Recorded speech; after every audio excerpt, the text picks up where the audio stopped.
Sandra. I tried to go live on Amanda Seals yesterday and I didn't have the time, so I'm gonna try to do it today. I'm sitting right in front of the window to get this natural light. Okay, I actually wrote down some things today because I want to actually stay on focus because there's so much to unpack in that interview. It was just so good. It was so good. I watched the whole 3-hour Club Shay Shay video, and then I just went back to it today just to actually write some things down because yesterday I was distracted when I was trying to do it, and because there's some things that I just really think are important that I want to flesh out a little bit. So number one, I wanted to say that Amanda Seals did like she did a follow-up interview, which, by the way, sorry, this is slightly off topic, very off topic actually, but if you look at my eyes, this eye might look lazy and this eye looks like more opened and wild because I don't have lashes on this eye. It was bothering me, so I ripped them off. So these are the lashes I put on yesterday, the faux lashes.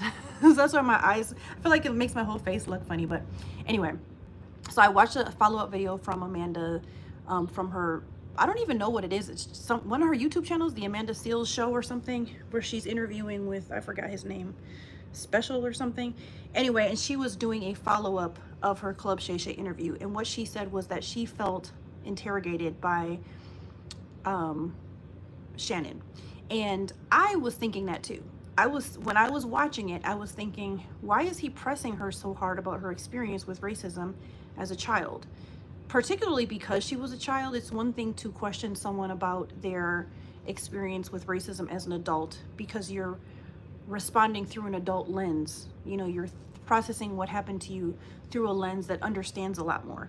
But he was kind of, I thought he was being rude. I thought he was being toxic, actually, in how he was asking her about it in the moment when I was watching it the first time through. And then I've, have seen a lot of TikToks, and all the people who don't like her were saying like, oh, well, she's so defensive, all she does is talk about all these people who don't like her and all these bad circumstances. Or she, what they were saying was she makes herself the victim and she has no accountability. And I'm like, yo, if you really look at that interview, when you're being interrogated, which is what he was doing, especially about her young experiences, until she was an adult, those experiences, like, what happens is what happens. And I'm saying this as someone who relates as a kid who had a lot of experience with racism growing up. But I've obviously been questioned about that. Sorry about that yawn. I've obviously been questioned about it a ton. And I've realized, like, when people have interrogated me, I'm like, just because I was a kid, I still knew what racism was. I still knew I was experiencing. I still knew I was experiencing microaggressions. I still knew I was experiencing people demeaning and belittling me because I was a biracial kid who identified as black in a lot of white spaces because my mom sent me to like a white church and a white school. Mostly white church and mostly white school. Oh my God, yo, I'm sorry I keep yawning. But anyway, I relate to her so much. So then I saw her follow-up video yesterday, and she said that's indeed what she felt. She felt like he was interrogating her. She felt like he was gaslighting her about her early experiences, but about some other ones too. And so she went on the defensive. And she actually said that she, at some point, was like, I don't even want to finish this interview because she felt like when he invited her to the space, he invited her into a safe space. And that's why, if you notice in the middle of the interview, she talks about how, where are the black safe spaces anymore? Where are the spaces where as a black person, you're going to be safe? And I know exactly what she meant by that. I just relate with her so much. I know exactly what she meant, like, because we're both people who, I try to do the same thing too. I try to create safe spaces, online and off, for black women in particular. Maybe I should make some coffee while I'm doing this, because Lord, haven't had any coffee or caffeine today. That's why I keep yawning. Anyway, so that's really important to me. Hi, how are you? I'm good. How are you? Ashlyn? Ashlyn? So I really, really resonate with that. So she said when she went into the interview, she was expecting a safe space. She was expecting a space where she could tell what was going on recently in the press and all these things, because a lot of people are coming out against her.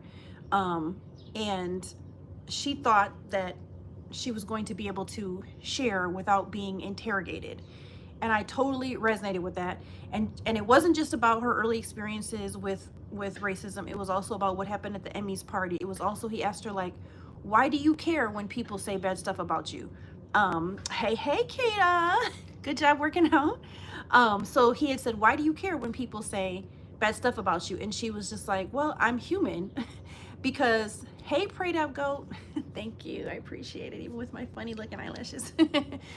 And she was like, I'm human. Of course I care when people say something bad about me. You know, he's like, yeah, but you don't know these people. And it's like, come on, like, I'm not a celebrity, but I've had enough online hate, even just on YouTube, to know it's really hard not to care at all when people say negative things about you. You know, she was like, come on, like, I'm human. But he kept like grilling into that. I thought that was really unfair. I thought the whole way that he came at her was really unfair, and I think it put her on the defensive. And the ways that people are angry at her is because she was on the defensive. A lot of that interview, I would say it's some of the key stories. She was on the defensive, and she even said, I wanted to leave. I felt very unsafe. I felt like I was tricked. And she was like, after that intro, like, if you notice, and I noticed this too, first time around, without even no processing, no nothing, he does like a full 1 minute of a love bombing of an introduction. She's this, she's that, he did a full minute, y'all. It's a minute. So imagine sitting down with someone who, for a full 60 seconds, think about how long 60 seconds is, to say really, really good things about you. She's a podcaster, she's funny, she's brilliant, she's a genius, she's this, she's that, he love bombed the intro, and she's thinking, oh God, I'm safe here. And then the minute she starts telling her vulnerable stories, he's pushing back in a way that's just irritating. So anyway, so she said she felt that dynamic, like, oh wow, I really got primed up to think I was safe, and then I share these stories and I'm getting pushed back and not believed, and I totally related. Anyway, but this is why I think that people don't like Amanda Seales. This is because I really have thought about this so hard, because I relate with her in so many ways. And I think if I had a bigger platform, like she said, she's always gotten this, but it's like now she has a lot of visibility. And I really feel like some of the things that she's gotten, I've gotten too. I just don't have near the visibility that she has. But what I understand about her is that she is a Black woman who has the audacity to also be pretty, also be really smart, also be funny, also be an actress, also be brilliant, also, you know, have degrees, multiple degrees. She was also a gymnast. She was also an athlete. You know, she's also written books. She's also a public speaker. She's just done a lot of different things. She was in poetry, you know, like, and on top of all of that, she is a vocal advocate, a vocal activist, a vocal abolitionist. And I just really think that the way that white supremacy has affected, the way that white supremacy and misogyny has affected the collective, and I'm talking about especially Black people, is that we cannot see how we've been socialized by society to just reject all of that in one woman. It's just too much. I really think, and then on top of all of that, she has Asperger's. She's on the spectrum. And so she's extremely blunt, and she doesn't, not that she doesn't care about your feelings, or not that she doesn't care about how she's coming off. It's that her brain is wired and looks different, so it's very difficult for her to express herself in ways that are like catering to how people need it, because that's what, you know, that's what, and in a lot of ways, I think women just in general, regardless of race, are supposed to do. We're supposed to walk into every room and figure out how to be smaller, how to be quieter, how to be more affirming, how to make men feel like they're centered. You know, we're required all of this, right? And then Black women even more to be safe, have to figure out, like, how do I make myself palatable for people in every way? How I look, my hair, my booty, my body, like my personality. And what Amanda Seales has done is says, I'm a Black woman and I have Asperger's. I'm on the spectrum. I don't know how to do all of that, like song and dance, to be palatable for y'all. I am who I am.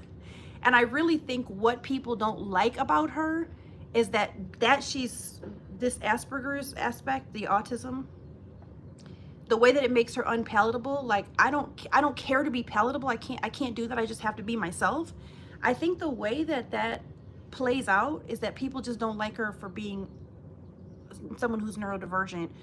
And then on top of that, she's a Black woman, and Black women just we do not get the opportunity to screw up the ways that other people do. We do not get the opportunity to say something bad or we just don't get it. We don't get the grace, because like, what I said in my other video, I don't know if I said, yeah, what I said in my TikTok video was like, if you think about people like R. Kelly, Chris Brown, Diddy, Cosby, I'm naming black men right now, but that's because off the top of my head, or like, let's say Trump, let's just throw a white person in there, Trump. If you name people like that, like even Candace Owens, y'all, Candace Owens, a black woman who has fixed her lips to say the most ridiculous shit that's ever been said publicly by a black woman. Like, Candace Owens is truly a terrible person. And now that the white people have thrown her out, she's trying to get back in with the black folks. And I am not buying her little act. But anyway, for Amanda Seales to get as much hate, and sometimes more than some of these other people, Chris Brown, R. Kelly, Diddy, Cosby, you know, people who have done violent crimes.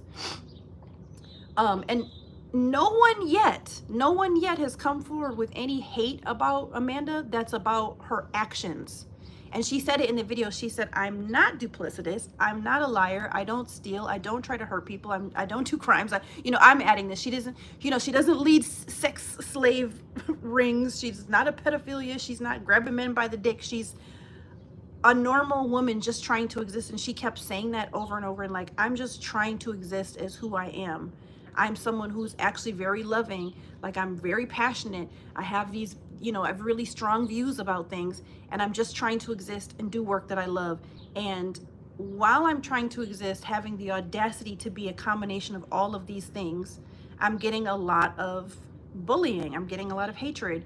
On top of that, she's a light-skinned pretty girl. And I actually saw something, oh my God, I saw the most annoying YouTube short today that was talking about how she's a liar and she has a double standard, because at the beginning of the interview, she said that because she's light-skinned, hey, Amanda Seales is a professional victim. That's literally what I'm talking about right now. I'm getting there. I'm literally about to hit that point about the victim stuff. But she literally says that he said, somebody asked her, like, what do you get hated on for? What are things that people, and she said, yeah, people hate on me for this, and that. And then she said, people hate on me because I'm light skinned. And then later on in the video, she talks about how she's, about some of the reasons that she has got ahead in life that other people hasn't. And one of them is being light skinned. So the short put it together as if she was like being duplicitous for saying that. And I'm like, okay, so I'm light skinned, as you can see. I'm like, those two things exist at the same time. How is that not obvious? I have both gotten privileges for being light skinned, and then I've also been hated on and bullied for being light skinned. They exist simultaneously, and neither of those two things being true, the fact that I've gotten privileges and gotten away with stuff or gotten ahead in life, not purposely, like things I noticed as a kid. Am I Creole? No, I'm not Creole. I'm Black and Italian. Oh Lord. Okay, Ray, okay, anyway. I'm not gonna even focus on that comment. I held that comment for review, by the way. Anyway, so yeah, so as a light-skinned person, like, yeah, I have all of that. And then I've also had people be like, oh, I don't like you because you're light-skinned, or you think you better than me. I definitely got that when I was a kid because I had really, really, really long hair. So I got the, you think you're better than me because you got light skin and long hair. And I was like, I really, truly don't. I honestly don't. I really didn't as a kid. I never have, right? I've never been colorist. There's never a time in my life where I thought my skin being lighter, I was better than other people for it. So anyway, but this is an example. That's an example of how someone like painted her as if she was saying she was a victim for being light skinned when she was just actually saying her truth about it. I don't think any of y'all, because y'all don't have problems with me, would say, oh my God, Grace thinks she's such a victim because she is light skinned. No, I'm just stating the facts. The facts are I have privilege because of it. The facts are also some people don't like me because of it, and that's ridiculous. The facts are also that I understand that people who are darker than me don't have the same privileges, especially women. But anyway, so this is the thing about the victimhood. Let me just comment about the victimhood, because you just said she's a professional victim. I do not believe you. That is utterly not true. I keep seeing this over and over again. Black folks say this all the time, and it gets on my fucking nerves. But black people a lot say, well, if you are victimized over and over again, then you must be the problem. It's you the problem, because you're the victim. And it's like, oh my God, y'all, first of all, stop thinking so basic. Like, Life is complex. The world is complex. Some people are victims over and over again because they're a victim. But Amanda has never even put forth, like, I'm a victim, I'm a victim. And she actually stated in an interview, she was like, I keep saying, not how I feel about it, not like, woe is me, but this is what happened. This is what happened. And that's why I actually did my story on YouTube. I did a 6-part series on being a victim of narcissistic abuse. Except I actually do tell how I feel a lot because I'm just such a strongly high feeling person. But when I have said before, like, I was a victim of narcissistic abuse, I was assaulted by a boyfriend, I was raped, you know, in a date rape situation, I was abused by my father when I was growing up. Like, the more you list stuff, the more people are like, oh my God, you're a professional victim. And it's like, why? Why am I a professional victim? Because I've went through more. Also, if you start going through ish as a young child, if you particularly if you experience trauma straight from your parents, you are more than likely to experience more trauma because you're more vulnerable psychologically, sometimes physically. I mean, think about it. If you're, for example, if Susie Q's dad SAs her and grapes her, and then her mom breaks her legs, do you think Susie Q is going to be more likely to be raped again and have other kids bully her because her legs don't work? Or do you think the child who's never been SA'd and who has perfectly functioning legs is going to get more abuse and assaults? I mean, it only makes sense. Children who grow up with victimization tend to experience more victimization.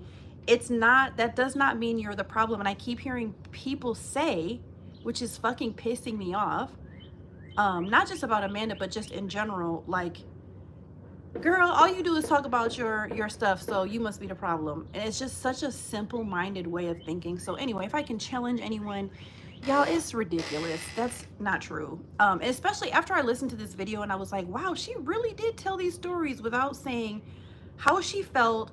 She told these stories without saying what the other person's motive was. She told these stories. She just said, this is what happened. I was at Sirius. This is the ish went down with my boss. I got fired. This is what happened. I tried to get into the Essence party. This happened, this happened, this happened. I got kicked out. This is what happened. I had this conversation with Issa, and I could really, really appreciate that. Like, as a person, when I tell my stories, I'm like, y'all, and then I felt terrible, and I felt crushed, and I felt, you know, and I'm just, y'all, I be really going in on my feelings. And sometimes I try not to. I try really hard not to, but sometimes I'm like, you know, he wanted me to suffer. You know, especially when I talk about my ex-husband because I was in an abusive marriage.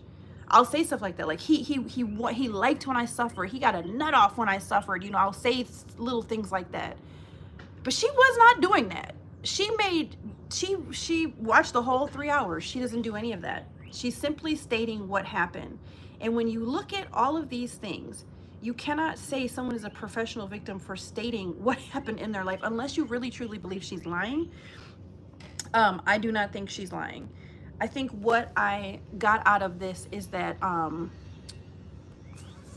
another huge issue, because she's a black woman, when black women start stating all of the things that have happened to us, all the harm that's been caused to us over the course of our lifetime, it does start to be unbelievable. Because especially people who are men, I think men in general have a really hard time believing that women experience all of the sexual violence that we experience in our lifetime. And we're just talking about sexual violence. So I think just men in general across the board are going to have less grace and mercy for her just because she's a woman. Then you add white people and the whole way that white people are socialized not to believe that black women actually experience pain, actually experience all the things that we experience. And then you add white women and how white women will more often than not align with white men and their belief systems. And then you add black men, how black men will more often align with white men so they can keep power over white women. And what you have is this toxic combination of people looking at Amanda and being like, I don't believe you. That's just simply too much stuff. You've just been a victim too much. Sorry. It must be you, because white women have actually, I don't even think she shares any stories about white women. Yeah. Everybody's just like, yeah, it must be you. It must be you're the problem because you've experienced violence as a woman, because you've experienced violence as a black woman, because you've been discriminated against because of your neurodivergence. And also, who hasn't experienced racism at their job? Who hasn't experienced racism in lots of other places? Who as a woman has not experienced sexual violence? It's just weird to me that people keep talking about this victimhood shit, and I'm like, we are talking about someone who's talking about it, as opposed to, and has a platform, as opposed to like someone like me. The difference between me and Amanda Seales is just that she has the platform. I have all of those same stories, just different context. And I have had people tell me before, it's just so much. Like there was one time I did like a TikTok video where I listed off like the traumas that I'd experienced in like the last 10 years. And this woman, this white girl commented, she said, she said something like, well, you put everything in there except for the kitchen sink. Every trauma in there except for the kitchen sink. Which I thought was kind of funny because I'm like, are you accusing me of lying? Or are you just mad that I've experienced that many traumas? Or you just don't believe me because it's too much. It's unbelievable. And I really think, because she was a white woman, I really sometimes do believe a lot of white women just don't fundamentally believe the kind of trauma that black women are living just for existing. So here comes Amanda, being a black woman who's extremely neurodivergent, telling all these stories in a way that's just not palatable for a lot of people, because, and I say this in the nicest way, but people just aren't smart enough. They're just not smart enough. And then they're mad at her because she's also saying, I'm a genius. But she is a genius. Like she is actually above grade. Like she was supposed to go up like 4 grades or something like that. Like she's actually really intelligent. And people just actually aren't smart enough. And I actually don't think they have the emotional intelligence to even understand that dynamic. Like this woman is actually coming down several levels to try to explain to us what's happening to her. And when I saw her video, like her follow-up video yesterday, she said, I realized while I was in the Club Shay Shay video that I was being gaslit for being gaslit for being gaslit. She was like, it was the most meta experience ever. And I was thinking, see, that's going to go over so many people's head, Amanda. They're actually just, they don't possess the intelligence to even understand what you're saying. But I got it in the moment. Before I even watched her, I got it. Like, oh, I was like, he's gaslighting her about a time that she was gaslit. About a time that she was gaslit. Like, what is going on? What a dick. What a dick. And she said it perfectly. I love that she said it. She said, she was like, I would never ever invite someone on my show for an interview and then interrogate them about what they went through in their childhood. Like, what on earth? What on earth? Yeah, I thought it was so rude. I thought he was just so rude. So yeah, I think that it's really, really sad to me that someone who has not committed crimes, someone who's not been problematic, someone who's simply saying, I've had a lot of hard stuff happen to me, and this is why people don't like me, but this is all anyone ever wants to talk about. So she actually said in the video, like, I would love to talk about the positive stuff, but the negative stuff is what gets written about. The negative stuff is what people want to know about. And she's right. She's absolutely right. That's what gets the clicks.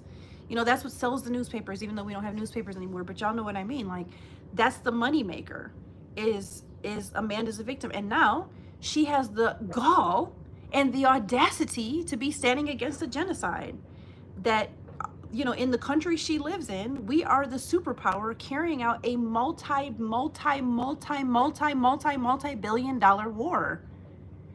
And she has the audacity to be on the side of the oppressed.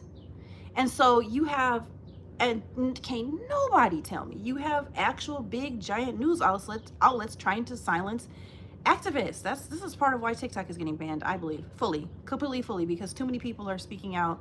It's ramping up. People's support of freeing Palestine and a ceasefire ramping up.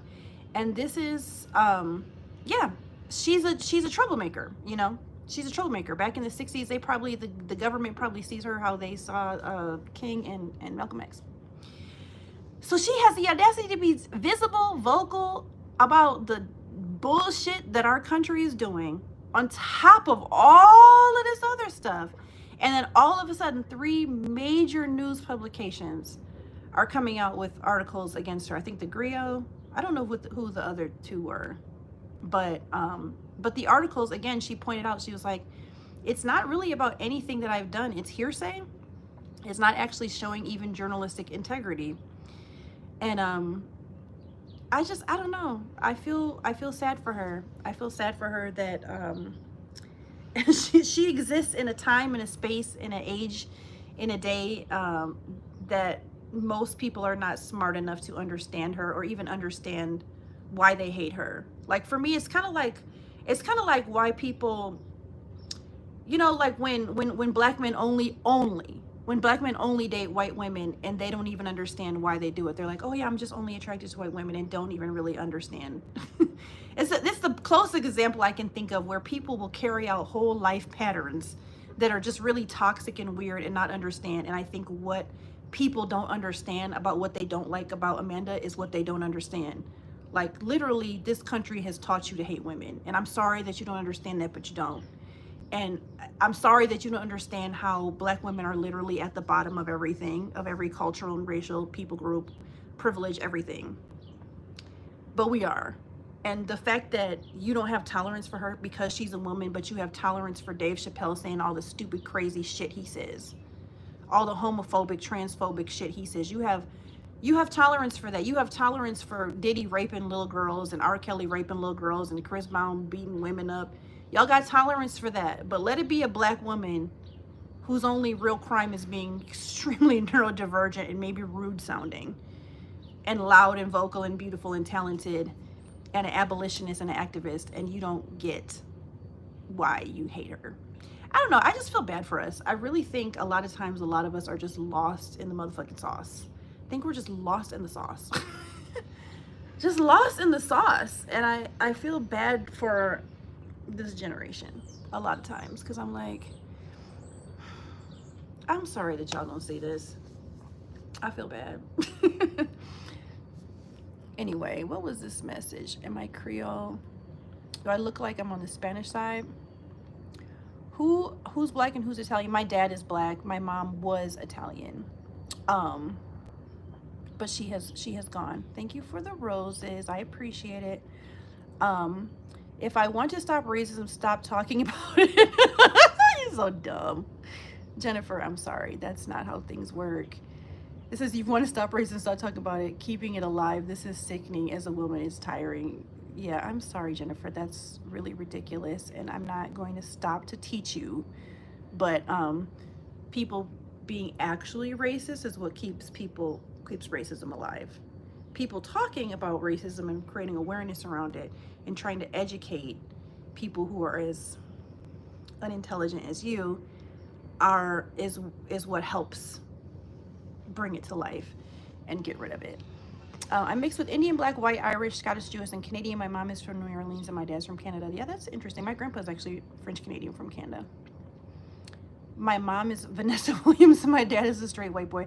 That's kind of like my kids, actually. My boy's father is white, and I'm a light skin like Vanessa Williams. I have loose motion. What? I don't know what that means. Abhishek. What? I have no idea what you're talking about, Abhishek. I don't know what you're saying. Somebody's message was held for review, so I can't see that one.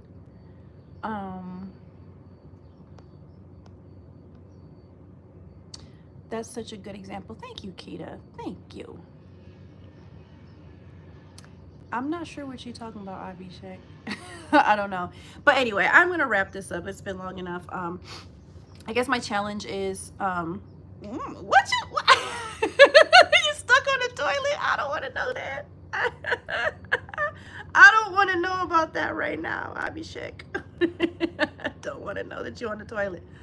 No more details about what's going on with you on the toilet. This live is taking a left turn, so let me just bring it back. But let me just say, I think that we should all examine when we don't. Are you punking me right now? He just put, I'm out of toilet paper. I'm gonna stop looking at the comments. I'm not looking at the comments. I'm not looking at the comments. He just wrote, please bring 4 rolls of toilet paper. Can I hide these? Okay, I'm getting ready to hide it so I can't see your comments anymore because this is messing with me. I really do want to get this point across.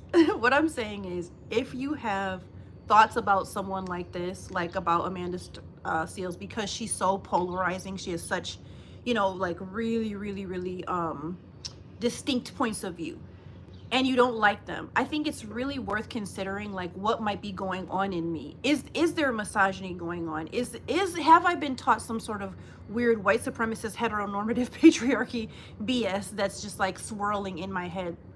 You know, when I say I don't like Candace Owens, I know exactly why. It ain't because she a woman, it ain't because she a black woman. It's because she has done some cooning out here. I mean, she is ba ba ba ba ba ba ba ba for the white man, like for $1. She has sold her soul to the devil.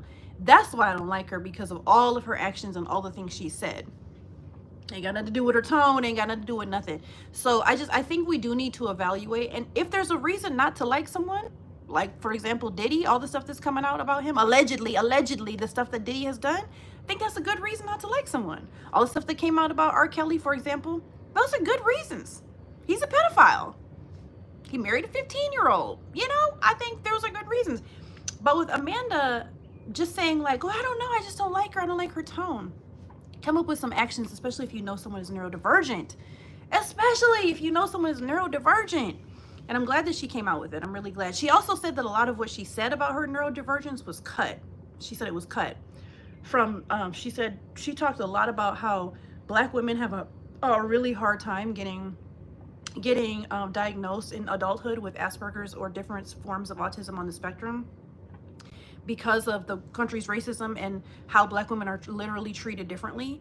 And so she stated that some black women are waiting in adulthood, are waiting for years to be tested for Asperger's. I'm sorry, I keep calling it that because I'm so used to it, but like a different form of autism, being on the spectrum, a different spectrum. I don't know. I don't even have I don't even really fully get it myself, but she talked about that and they cut it. She talked about how there's inherent racism in the system of even getting diagnosed. And so a lot of women have to get to the point where they're actually taking tests and trying to figure it out for themselves and how to treat diagnoses themselves, because it's so difficult beyond medical costs and medical care, costs and medical care and treatment. Beyond all of that, it's hard to get a diagnosis of the things that you know are going wrong with you. And so she was like, that's part of what led me, is because I didn't even have access. And she's saying that as a wealthy celebrity, couldn't even get the access that she needed to get the diagnosis that she needed to get medicated or treatment or whatever. And so she was like, yeah, that was cut. And she was like, that made me feel really unsafe. And I'm like, yeah, what they left in was great, but like that would have been really helpful to hear. How like even access to the medical treatment that we need is a function of racism existing in our country still.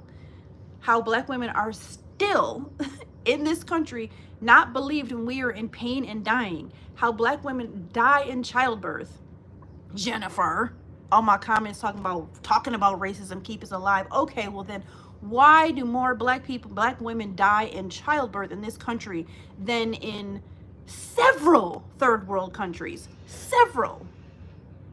Because systematic racism, it just keeps ballooning and ballooning and ballooning, all the way to Amanda Seales not even be able to get medical treatment for being on the spectrum. Lord have mercy, y'all. It's a mess. It's a mess out here in these streets. All I'm saying is I like Amanda. I support Amanda. She's not a professional victim at all. She's a victim. She's someone who's been victimized in Hollywood, of all places. We all know Hollywood. Everyone knows it's the devil. Everyone knows it's batshit crazy up in there. They all say it. Everyone who's part of Hollywood says how evil it is. That's the field she's in. How can someone be a professional victim in a field that victimizes everybody? The only people who aren't victimized by Hollywood is Harvey Weinstein and Leonardo DiCaprio. All the white men. Brad Pitt. All your faves. Those are the people who aren't getting victimized in Hollywood. Literally everyone else is saying they're victimized by being in this industry. So anyway, y'all, just be smarter. Just be smarter is all I'm saying.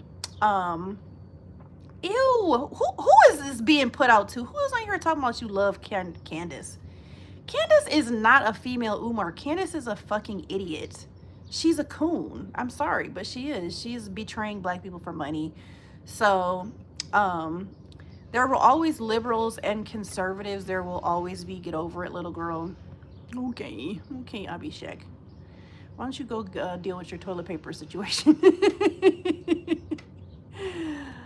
Thank you so much for subscribing, Ray. And thank you for saying the nice word, Charlene.